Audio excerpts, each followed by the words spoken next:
নবী সাল্লাল্লাহু আলাইহি ওয়াসাল্লাম বলেন, যার অন্তরের মধ্যে আল্লাহর কোরআন নাই কিছু পরিমাণ, তো সে একটা বিরান ঘরের মতো, সারা বাড়ি আলগা বাড়ি। যে বাড়িতে মানুষ থাকে না, কুকুর বিড়াল থাকে, গরু ছাগল থাকে, যেই বাড়িতে সাপ বিচ্ছু থাকে, এখন আর মানুষ থাকে না, মানে বিরান ঘর। এটা ফেলে দিছে আর কি। এই ঘরে ওনার এরা নতুন ঘর বাইন্দা মনে করেন চলে আসছে। এখন ওই পুরান ঘর যেটা আলগা পড়ে আছে, এটার মধ্যে এখন আর মানুষ কেউ থাকে না। তো এটার মধ্যে আপনার কুকুর বিড়াল থাকে, সাপ বিচ্ছু থাকে, এই সমস্ত পোকামাকড় থাকে।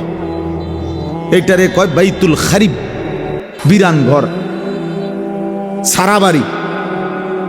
আপনারা কি করেন আমি জানি না, আপনাদের অঞ্চলে কি বলে কন? সারা বাড়ি, বুঝছেন তো কথা এটা না? তো সারছে, বুঝলেই। এই সারা বাড়ি রাসূলুল্লাহ সাল্লাল্লাহু আলাইহি সাল্লাম বলেন, যেই দিলে আল্লাহর কোরআন নাই, ওইটা গরু ছাগলের ঘর, ওখানে মানুষ থাকে না। সেই দিলে মানুষ থাকে না, জন্তু জানোয়ার থাকে, সাপ বিচ্ছু থাকে। সেই দিলের মধ্যে চতুষ্পদ জন্তু জানোয়ার থাকে, মানুষ থাকে না। এই জন্য কোরআনুল কারীম বিহীন মানুষ হয় না, কোনো সিস্টেম নেই। সেজদা বিহীন মানুষ হয় না। যার মধ্যে সেজদা নাই, ওই মানুষ না, সোজা কথা, ও মানুষ। উলাইকা কাল আনআম, সে চতুষ্পদ জন্তু, অথবা তার চাইতে নিকৃষ্ট, মানে অথবা তার কোনো পরিচয়ই নেই। চতুষ্পদ জন্তু তো একটা লেভেল হইছে, তো গরু ছাগল না, গরু ছাগলও না, তো বলে কি না কিও না, বুঝেন না আপনি কথা? আপনি যদি বলেন যে এ তো গরু ছাগলও না, তাহলে হেতে কি না, হেতে কিও না, কিচ্ছুই না, কিছুই নাই। এটা মানুষও না, জানোয়ারও না, প্লাস্টিকও না, হাফ প্যান্টও না, এটা কিচ্ছু না, ফালতু জিনিস। হ্যাঁ হ্যাঁ, যে দিল আল্লাহকে নিয়ে ভাবে না, যেই কান আল্লাহর কথা শোনে না, যেই চোখ আল্লাহর কালাম, আল্লাহর ঘর, আল্লাহর কুদরতের চারদিকের নিদর্শন দেখে না, বিশ্বাস করেন ছেলেরা, তোমরাও বিশ্বাস করো, উলাইকা কাল আনআম, আল্লাহ বলছে ওরা শুধুই কেবল জানোয়ার, জানোয়ার, জানোয়ার, এরা জানোয়ার। বাল হুম আদাল, বরং তার চাইতে নিকৃষ্ট, তার চাইতে নিকৃষ্ট এটা। অতএব যে কপালে সেজদা নাই, ওই কোনো মানুষ না, বেনামাজি কোনো মানুষে না, মানুষের জাতে না, এটা কোনো মানুষের জাতে না। সাফ কথা বলে। যদি তর্ক করার খেয়াল থাকে, তোমার কাছে কোনো যুক্তি থাকে, চলো আমি শুনতে রাজি, বলো, তুমি যুক্তি দাও যে হুজুর আমার কাছে যুক্তি আছে, হ্যাঁ বলো। জীববিজ্ঞান পদার্থ বিজ্ঞানের দৃষ্টিতেই বুঝায় দাও। এই জন্য আল্লাহর কোরআন বলছেন, আল্লাহ নবী সাল্লাল্লাহু আলাইহি ওয়াসাল্লামকে আল্লাহ তাআলা বলছে, বন্ধু মনের ইচ্ছা মতো চলে, আমার হুকুম আপনার তরিকা বিহীন যে চলে, আমি আল্লাহ বলে দিলাম আপনাকে, আমি কিন্তু তার কোনো দায়িত্ব নেব না, আমনে পারলে নিয়ে। জানে এর চাইতে সাংঘাতিক কথা কি হইতে পারে? নবীজিকে আল্লাহ বলছে, আমনের মনে করলে আপনি নিয়েন তার দায়িত্ব, বাকি আমি নাই, এমন অসভ্যের লগে আমি নাই। আর আইতা মানিত্তাখাযা ইলাহাহু হাওয়াহু আফা আনতা তাকুনু আলাইহি ওয়াকিলা। এই যে সরাসরি কোরআনের আয়াত, আল্লাহ বলে, বন্ধু যে তার মনের ইচ্ছা খেয়াল খুশি, আমার মনে যা চাই আমি তাই করব, কিসের হালাল কিসের হারাম, কিসের পাক কিসের নাফাক, কিসের জায়েজ কিসের না জায়েজ, আমার বোনও দেখবো, মানুষের বেডিও দেখবো, আমার নিজের স্ত্রীকেও দেখবো, মানুষের বেডিরও দেখবো, নিজের মাকেও দেখবো, মানুষের মহিলাকেও দেখবো, সব, কোনো হালাল হারাম কিছু নাই, কোনো পাক নাফাকের কিছু নাই। মুতে ধরছে, মুইতা লাইলাম, সেন টান দিয়ে হাঁটা ধরলাম। আরে ভাই তুমি তো নাপাক হয়ে যাবে। দৌড়ে বেটা, নাফাক কি? আবার মুতে ধরছে, মুইতা লাইছি, আবার নাফাক কি?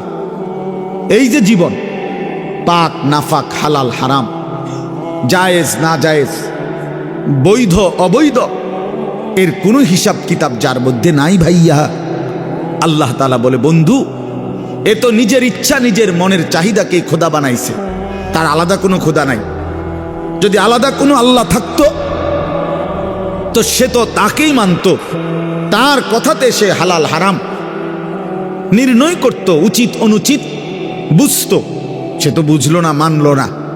কাজেই আমি আপনাকে জানতে চাই, নবীজিকে আল্লাহ বলতেছে, আমি আপনার কাছে জানতে চাই বন্ধু, মনের ইচ্ছা মনের স্বাধীনভাবে যে চলে, আফা আনতা তাকুনু আলাইহি ওয়াকিলা, আপনি কি তার ওয়াকিল? আপনি তার অভিভাবক? আপনি তার জিম্মাদারি নেবেন? নবী জিজ্ঞেস করে, আল্লাহ জিজ্ঞেস করছে, নবীজি নিবিন্নি আমনে কোন? আমি নেব না, আমনে নিবিন্নি কোন? এখন নবীজি সাল্লাল্লাহু আলাইহি ওয়াসাল্লাম কি বলবে? হ আল্লাহ, আমনে যেটা নিতেন না আমি এটা নিব। কথা বলে, সবাই বলে, এ যুক্তি হয় এটা? বলো ভাইয়া। আফা আনতা তাকুনু আলাইহি ওয়াকিলা, আপনি তার দায়িত্ব নেবেন? তো নিশ্চয়ই নবীজি বলবে, অসম্ভব মাওলা, আপনাকে নারাজ করে তো আমি গোটা পৃথিবীও চাই না, আপনাকে হারালে আমার আর থাকলো কি? হ্যাঁ, তো এরপরে আল্লাহ তাআলা বলেন, আম তাহসাবু আন্না আকসারাহুম ইয়াসমাউনা আও ইয়াকিলুন, আপনি হয়তো ভাবতে পারেন, নবীজিকে আল্লাহ বলতেছে, এই নাফরমানগুলো কিছু শুনে অথবা কিছু বুঝে। আল্লাহ বলতেছে, নবীজি আপনি হয়তো মনে করতে পারেন এই বেঈমান নাফরমান পাপীগুলো কিছু বুঝে, কিছু মানুষ শুনে অথবা কিছু ভাবে। আল্লাহ বলে না, আমি বলতেছি, এবার শুনেন। আল্লাহ বলে, বন্ধু আমি বলতেছি, ইনহুম ইল্লা কাল আনআম, এদের পরিচয় আর কিছুই নয়, শুধুই জানোয়ার, শুধুই জানোয়ার, শুধুই জানোয়ার। বাল হুম আদাল্লু সাবিলা, বরং তার চাইতেও নিকৃষ্ট পথহারা, তার চাইতেও বড় গোমরাহ। গরু ছাগলের যে দুর্দিমাগ আছে, এই অপদার্থের এদ্দুরও নাই। কুকুর বিড়ালের যে দুর্দিমাগ আছে, এই হাইওয়ানের এদ্দুরও নাই। কুকুর মনিব চিনে, বিড়াল মনিব চিনে, শুকর মনিব চিনে, গরু ছাগলও মনিব চিনে, কিন্তু এই জানোয়ার মনিব চেনে না। 30 বছর এই জানোয়ার মনিবের সাথে যুদ্ধ করে, 30 বছর সুদ খায়, 30 বছর ধরে মিথ্যা বলে, 30 বছর ধরে ওজনে কম দেয়। খোদার 365 দিনের এক বছরে কোনো দিন ফজরের নামাজ পড়ে না। এই জানোয়ার কুকুর বিড়ালের চাইতো নিকৃষ্ট জানোয়ার।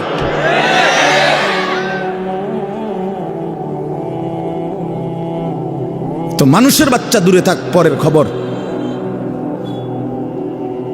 এক জন্তু জানোয়ার যেতটুকু মনিব চিনে, এই জানোয়ার এটাও চেনে না।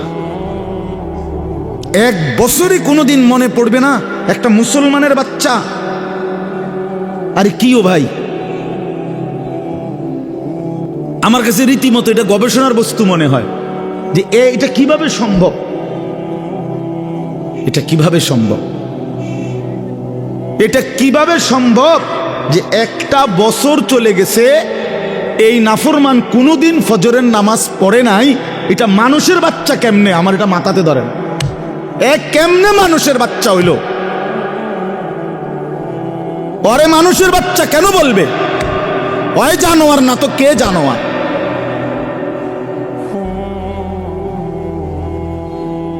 বলেন, আল্লাহকে এতদিন ভুলে থাকা। আস্তাগফিরুল্লাহ, আস্তাগফির।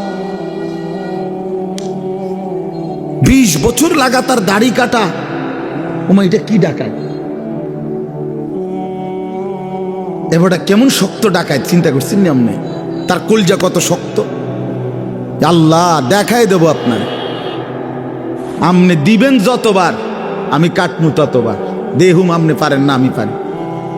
হ্যাঁ হ্যাঁ, সে তো মতে এটা করতেছে না, আল্লাহর সাথে যুদ্ধ করছে, যুদ্ধ।